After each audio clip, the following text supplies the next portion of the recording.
Are you taking care of yourself? I mean, really, have you taken some time out for you? Are you getting enough rest? I hope you are. All of that's important for doing well in your classes. Hi everyone, welcome to week 2 of your Elements of Microbiology course. Again, I'm your instructor, Professor Adrienne Foster Scharf, and I'm so happy that you're joining me this semester for this course. Today is Saturday! You know what that means? That means that tonight at midnight, new lecture materials go live. So before you get started on those materials, I wanted to briefly review what you should have completed this past week. Hopefully you've watched the lecture videos in the Introduction to Microbiology folder. That was in the Unit 1 folder, which is linked on the left side of your screen. Now, in this chapter, we were looking at some basic vocabulary. We talked about the different types of microorganisms and some roles that they play in the world around us. Hopefully, as you watch these videos, you were making notes. There are learning objectives at the top of the folder that tell you what information in the lecture materials is important. Those learning objectives are where your test questions are coming from, so you want to make sure that that information is in your lecture notes. After watching the lectures, you had the option of completing 3 homework assignments. So the first one was called Whatchamacallit, and you read a description of different types of microorganisms, and then you had to fill in the blank to say what kind of microbe was being described. You further had to choose either the singular form or the plural form of the microbe's name. For this assignment, you had 2 chances to earn as many points as possible. The second assignment was the Microbes in Your World assignment. Here you had the opportunity to go out onto the internet and find 2 microorganisms that play 2 different roles in our world.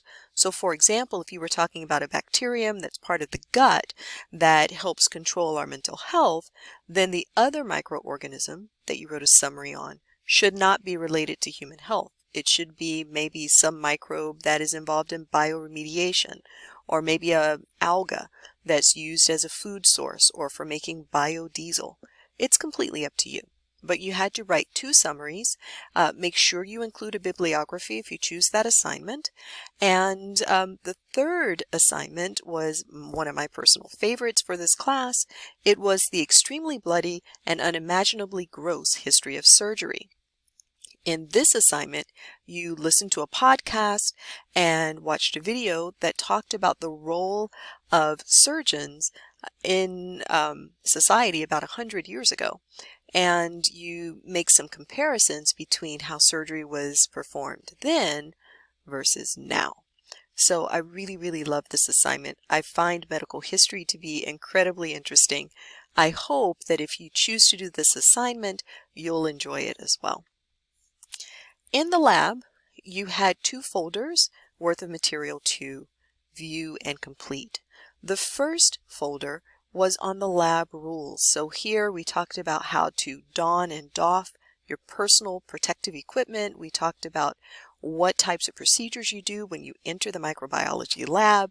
And you had a set of lab rules questions that you had to answer in order to get credit for doing that work. The second assignment that you had was on the aseptic technique. So remember, the aseptic technique is the set of procedures that we do at a micro lab to protect ourselves, our experiment, and our environment from the microbes that we're working with. For this, you had to watch some videos, and you had a set of aseptic technique review questions that had to be completed. Now, unlike your lecture materials, which have homeworks that can be completed as late as by exam day, your lab materials you should do every week so you don't fall behind. I don't grade assignments every day, but I do try to grade something every week. If your lab assignments are not handed in within a week or 2 of their due date, then you run the risk of not getting credit for that. By the way, while I'm talking about submitting assignments, please make sure that you submit assignments. In the first 3 or 4 weeks of class, instructors like myself have to let the college know whether you're participating in the class. Your participation in this class is measured not just by how many times you log in, but also by submitting assignments. So if you're logging in, but you're not submitting assignments, when it comes time for me to report to the college whether you're attending, I would have to say no. So please make sure that you're submitting assignments in a timely manner, especially those lab assignments. So I told you that there were new assignments that were going live today. That's right. So at midnight, a new folder called the Functional Anatomy of Prokaryotic Cells should open up. So if you're in this class, I'm assuming that you're already well familiar with the anatomy of eukaryotic cells. You know, you spent a lot of time talking about ribosomes and endoplasmic reticulum. You talked about the nucleus and all sorts of structures in your eukaryotic cells when you were taking the Bio 111 or the Bio 121. You talked about it even more when you did AMP. So in this class, we're not going to focus on eukaryotic anatomy, but rather we're going to focus on prokaryotic anatomy. We're going to spend the next week looking at how the structure of prokaryotic cells is different from that of eukaryotic cells. We'll also talk about things like the Gram stain, which you may have heard of. We'll talk about antibiotics very briefly, and this is going to set us up to understand microbial genetics in a couple of weeks. There are a lot of lectures this week, so there aren't any homework assignments, but there is one VoiceThread prompt that you can interact with. Again, when you interact with the VoiceThread, then it starts conversations among all of us in this class. So I highly recommend that you respond to that prompt. In the lab, you'll have 2 more folders that you'll need to view and assignments that you'll need to submit. So the folders for this week are equipment and media, in which we'll look at some of the basic equipment that you would use in a microbiology lab. And we'll talk about growth media, the stuff that we use to provide nutrition and water to microbes when we're trying to grow them in the lab.